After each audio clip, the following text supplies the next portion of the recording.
जय माता दी। नमस्कार। आज इस वीडियो में हम बात करेंगे ग्रहों की दृष्टि। कौन से ग्रह की दृष्टि कौन कौन सी होती है, इस विषय में बात करेंगे। और कौन से ग्रह की दृष्टि अच्छी होती है शुभ, और कौन से की नहीं होती है, इस विषय में भी बात करेंगे। क्योंकि ये इम्पोर्टेंट हो जाता है, जब कुंडली हम देखते हैं तो ग्रहों की दृष्टि देखना ज़रूरी है।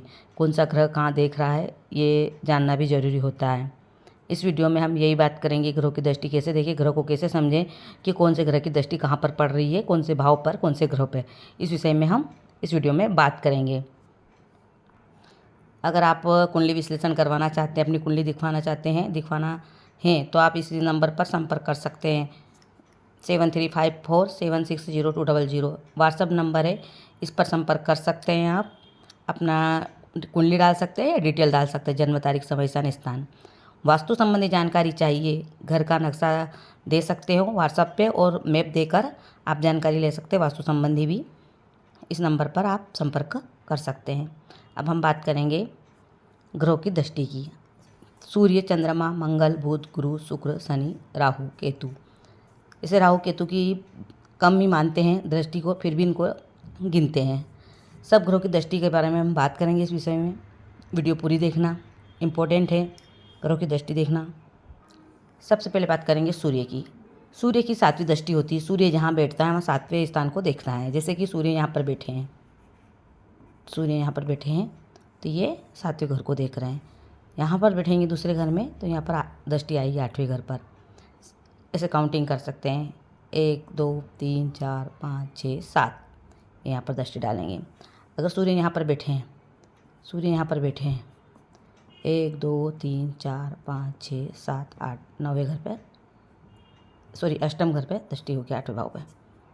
1 2 3 4 5 6 7 8 यहाँ पे 7वें पे, यहाँ 8वें पे। यहाँ पे दूसरे घर में बैठेंगे तो 8वें पे दृष्टि डालेंगे। इसी प्रकार तीसरे घर में बैठेंगे सूर्य तो 9वें भाव पे दृष्टि होगी। सूर्य की एक ही दृष्टि होती है, सप्तम दृष्टि से सूर्य देखते हैं। अब बात करेंगे चंद्रमा की दृष्टि की। चंद्रमा की दृष्टि की बात करेंगे। चंद्रमा भी सप्तम की 7वीं दृष्टि होती है चंद्रमा के पास भी। चंद्रमा जहाँ पर बैठा है उस हिसाब से 7वें घर को देखते हैं। जैसे चंद्रमा यहाँ पर बैठे हैं तो यहाँ पर 1 2 3 4 5 6 7 उनके सामने वाले घर पर उनकी दृष्टि पड़ेगी। यहाँ पर इस तरह से अगर यहाँ पर बैठे तो भाग्य भाव पे पड़ेगी चंद्रमा। 7वें घर पर दृष्टि पड़ती है। 7वीं दृष्टि चंद्रमा की है। सूर्य के पास भी एक दृष्टि है, चंद्रमा के पास भी एक ही दृष्टि है, बुध ग्रह के पास भी एक ही दृष्टि है। बुध ग्रह भी अगर यहाँ पर बैठा है तो 7वें घर यहाँ पर देखेंगे 7वीं दृष्टि से। इसी प्रकार से शुक्र के पास भी, शुक्र ग्रह भी अगर कहाँ भी बैठा है वहाँ से 7वीं दृष्टि से देखेगा। जैसे शुक्र यहाँ पर बैठे हैं आपके, तो ये 7वीं दृष्टि से 12वें हाउस को देखेंगे, 6ठे भाव में बैठे हैं तो। इस तरह से सूर्य, चंद्रमा, बुध ग्रह और शुक्र ग्रह की एक एक दृष्टि ही होती है, मतलब कि 7वें घर को ही देखते हैं। 7वीं दृष्टि एक दृष्टि ही होती है। बाकी ग्रहों की बात करेंगे। बृहस्पति की दृष्टि की बात करेंगे। गुरु की, गुरु ग्रह जहाँ पर बैठते हैं, गुरु की 5वीं दृष्टि होती है, 7वीं दृष्टि और 9वीं दृष्टि से गुरु बृहस्पति देव देखते हैं। गुरु की दृष्टि पवित्र होती है, गंगा जल की तरह पवित्र होती है। जहाँ भी दृष्टि पड़ती है गुरु ग्रह की, वो ग्रह, वो भाव, वो राशि बहुत अच्छी हो जाती है। जैसे कि गुरु यहाँ पर बैठे हैं आपके, 5वीं दृष्टि पंचम भाव में पड़ेगी, 7वीं दृष्टि 7वें भाव में पड़ेगी और 9वीं दृष्टि 9वें भाव में पड़ेगी। अगर दो गुरु यहाँ पर बैठे हैं आपके दूसरे नंबर पे तो अष्टम भाव पे पड़ेगी 7वीं दृष्टि, और 5वीं दृष्टि आपकी 6ठे घर में पड़ेगी, और 9वीं दृष्टि 10वें भाव में पड़ेगी। इस तरह से काउंटिंग कर सकते हो आप। गुरु की दृष्टि होती है 5वीं दृष्टि से देखते हैं, 5वीं दृष्टि, 7वीं दृष्टि और 9वीं दृष्टि। जहाँ पर गुरु बैठे हैं वहाँ से आप काउंटिंग कर सकते हैं। 5वां घर कहाँ पे आ रहा है, 7वां घर कहाँ पे आ रहा है, 9वां घर कहाँ पे आ रहा है। वो ग्रह बहुत अच्छा हो जाता है आपके लिए जहाँ पर गुरु की दृष्टि पड़ती है। जिस भाव पे गुरु की दृष्टि होती है वो भाव अच्छा हो जाता है, शुद्ध हो जाता है। अगर मान लो कि आप गुरु यहाँ पर बैठे और यहाँ पर दृष्टि पड़ रही तो धन भाव आपका अच्छा हो गया। उसी प्रकार से गुरु यहाँ पर बैठे और 6 हाउस पे, मतलब 6ठे घर पे दृष्टि पड़ रही तो 6 हाउस भी आपका अच्छा होगा, नौकरी वगैरह में बढ़िया फ़ायदा होगा आपका। इस तरह से जहाँ भी गुरु की दृष्टि जा रही है वहाँ बहुत अच्छा माना गया है। पंचम में पड़ेगी तो ज्ञान भी अच्छा होगा, आपकी पढ़ाई भी अच्छी होगी। 9वें में भी भाग्य का साथ पूरा पूरा मिलेगा। 7वें में दृष्टि होने से जीवन साथी का सुख अच्छा मिलेगा। इस तरह से दृष्टि गुरुदेव की बृहस्पति की है। अब हम बात करेंगे शनिदेव की। मंगल ग्रह की बात करेंगे, मंगल ग्रह की दृष्टि की बात करेंगे। मंगल ग्रह की दृष्टि होती है 4, चौथी दृष्टि से, 7वीं दृष्टि से और 8वीं दृष्टि मंगल ग्रह देखते हैं। चौथी, 7वीं और 8वीं दृष्टि से मंगल ग्रह देखते हैं। अगर मंगल आपके कहाँ पर बैठे हैं, अगर मंगल यहाँ पर बैठे, लग्न में बैठे हैं, मंगल यहाँ बैठे हैं, तो चौथी दृष्टि कहाँ पड़ेगी, 1 2 3 4 यहाँ पर, 7वीं दृष्टि यहाँ पर पड़ेगी और 8वीं अष्टम भाव में। ये मंगल की दृष्टि होती है। मंगल आपका जहाँ बैठा है वहाँ से आप काउंटिंग करें। चौथी दृष्टि 1 2 3 4 यहाँ पर आइए, 7वीं दृष्टि यहाँ आएगी 1 2 3 4 5 6 7 और 8वीं दृष्टि यहाँ पर आएगी 7 8।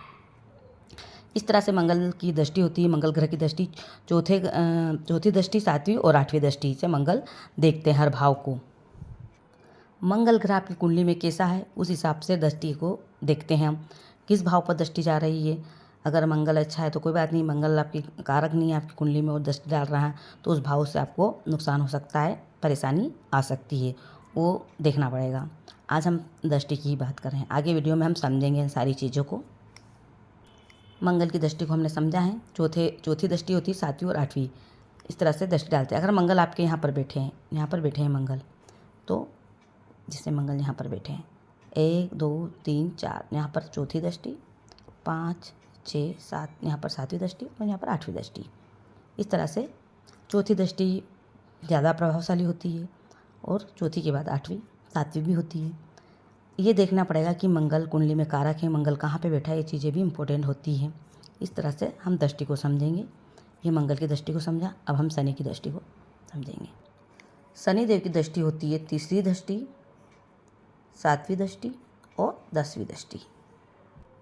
शनि देव की दृष्टि 3री दृष्टि को से देखते हैं और 7वीं से और 10वीं से। जैसे कि शनिदेव आपकी कुंडली में यहाँ पर बैठे हैं, चौथे भाव में शनिदेव बैठे हैं, शनिदेव चौथे भाव में बैठे हैं, तो यहाँ से इनकी दृष्टि जाएगी 1 2 3 छठे घर पे जाएगी और 7वीं दृष्टि जाएगी 10वें घर पर और 10वीं दृष्टि जाएगी पहले हाउस पर, फर्स्ट हाउस पर।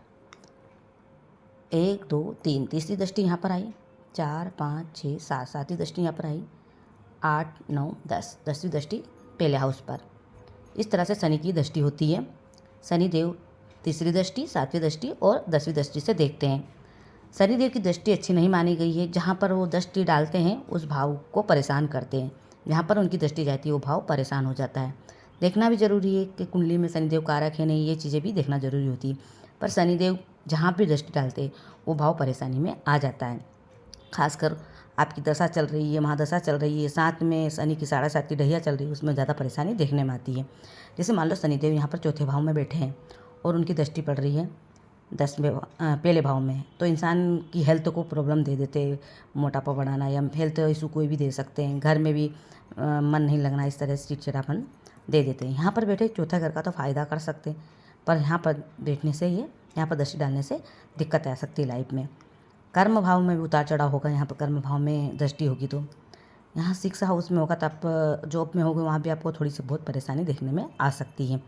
आप कार्य क्षेत्र में परेशानी थोड़ी बहुत देख सकते हैं। जब शनि की दशा महादशा चल रही है वहाँ पर ज़्यादा परेशानी देखने में आएगी। इस तरह से शनि की दृष्टि को हम समझेंगे।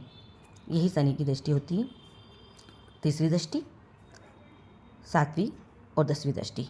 10वीं दृष्टि का ज़्यादा इफेक्ट गिरता है। जैसे कि यहाँ पर चौथे भाव में बैठा और लग्न को देख रहा है तो इंसान को सही से रहना नहीं पाता है। जब अगर शनि की 7.5 चल रही है आपको जीवन में, या ढैया चल रही है या दशा महादशा चल रही है, जब बहुत प्रॉब्लम आती है। जब शनि की दृष्टि फर्स्ट हाउस पे पड़ती है, इंसान को सही से कार्य नहीं करने देता है, बहुत परेशान हो जाता है व्यक्ति। हमने शनि की दृष्टि को भी समझा, राहु केतु की दृष्टि को भी समझेंगे। इतना महत्व नहीं देते हैं राहु केतु की दृष्टि को, फिर भी हम समझेंगे। काम तो वो दृष्टि भी करती है, मतलब प्रभाव पड़ता है उसका भी। अगर आपको ये वीडियो अच्छी लगे तो आप बताना, आगे की जानकारी भी हम वीडियो में देंगे। राहु की दृष्टि, राहु गुरु के समान ही दृष्टि रहती है। राहु की जो गुरु की दृष्टि होती है वही राहु की होती है। 5वीं दृष्टि, 7वीं दृष्टि और 9वीं दृष्टि से राहु और केतु देखते हैं। आपके अगर राहु यहाँ पर बैठे हैं, यहाँ पे राहु बैठे हैं, तो ये यहाँ पर दृष्टि चलेगी 5वें भाव में, 7वें भाव में और 9वें भाव में। ऐसे ही केतु यहाँ पर बैठे हैं तो 5वें घर में और 9वें घर में। गुरु के समान ही राहु की दृष्टि होती है। जहाँ पर राहु बैठा है उसे 7वां घर देखता है, 5वां घर देखता है और 9वां घर देखता है। इस तरह से राहु की दृष्टि और केतु की दृष्टि होती है। इम्पोर्टेंट तो है राहु केतु की दृष्टि भी, क्योंकि ये भी एक विच्छात्मक ग्रह है, मतलब विच्छेद करवाता है, जीवन में संघर्ष दिलाता है। जब इनकी दशा महादशा होती है और दृष्टि पड़ रही है किसी ऐसे भाव पर जहाँ पर परेशानी आती है देखने में, मान लो कि आपकी दशा राहु की चल रही है और राहु की दृष्टि आपकी पड़ रही है सप्तम भाव पर, तो जीवन साथी के साथ बनेगी नहीं, मतभेद होगा और यहाँ तक कि कोर्ट केस तक भी हो सकता है। इस तरह से ये देते हैं राहु। राहु की दृष्टि अगर सप्तम भाव पर पड़ रही है और दशा महादशा चल रही है राहु की, तो जीवन में परेशानी आएगी पार्टनर के साथ। जिस भाव से संपर्क बनाएंगे, जिस भाव से वो अपनी दृष्टि डालेंगे, उस भाव को वो परेशान करेंगे दशा महादशा में, बाकी इतना परेशान नहीं करेंगे। पर जब दशा महादशा चल रही है राहु की और आप उस दशा में वो दृष्टि डाल रहे हैं जिस भाव पर भी, जैसे कि संतान भाव पर दृष्टि पड़ी है राहु की, तो संतान नहीं होने देते हैं, परेशानी आती है, मिसकैरेज होते हैं और संतान होने में परेशानी आती है। अगर राहु यहाँ पर बैठे तो पंचम दृष्टि यहाँ पर पड़ेगी तो भी दिक्कत आती है, यहाँ पर बैठे हैं तो भी दिक्कत आएगी, संतान होने में बहुत परेशानी आती है लाइफ में। इस तरह से केतु की दृष्टि पड़ेगी तो वो भी परेशान करती है। केतु की दृष्टि भी इस तरह से है कि आपको आध्यात्मिक ओर ले जाता है, मन में मतलब ऐसा हो जाता है कि जीवन में क्या रखा है, संसार में क्या रखा है। केतु की महादशा में भी अगर इस तरह से केतु की दृष्टि है जिस भाव पे आती है तो वैराग्य की ओर ले जाता है। जैसे अष्टम पे पड़ रही है तो भी उसके दिमाग काम नहीं देगा, वो ऐसे ही सोचेगा कि इस दुनिया में कुछ भी नहीं है। 12वें भाव में पड़ी है, चौथे भाव में पड़ी है। इस तरह से केतु की दृष्टि अभी मोक्ष की ओर ले जाने की कोशिश करेगा, मतलब कि जीवन से दूर जाना। इस तरह से केतु की दृष्टियाँ भी काम करती हैं, राहु की भी करती हैं जब इनकी दशा महादशा में। आज हमने सभी ग्रहों की दृष्टि को समझा है। अगर आप चाहो कि हमें इसका डिटेल समझना है तो हम डिटेल भी बता सकते हैं कि किस तरह से दृष्टि का संबंध होता है और किस तरह से ये भाव को इफेक्ट करता है, कौन सी दृष्टि अच्छी होती है, कौन सी नहीं होती। इतना तो हमने बता दिया, और भी आगे जानकारी चाहिए तो आप कमेंट्स कर सकते हैं, पूरा डिटेल बता देंगे। धन्यवाद। आपको हमारी वीडियो अच्छी लगी तो लाइक, शेयर और सब्सक्राइब ज़रूर करना। धन्यवाद।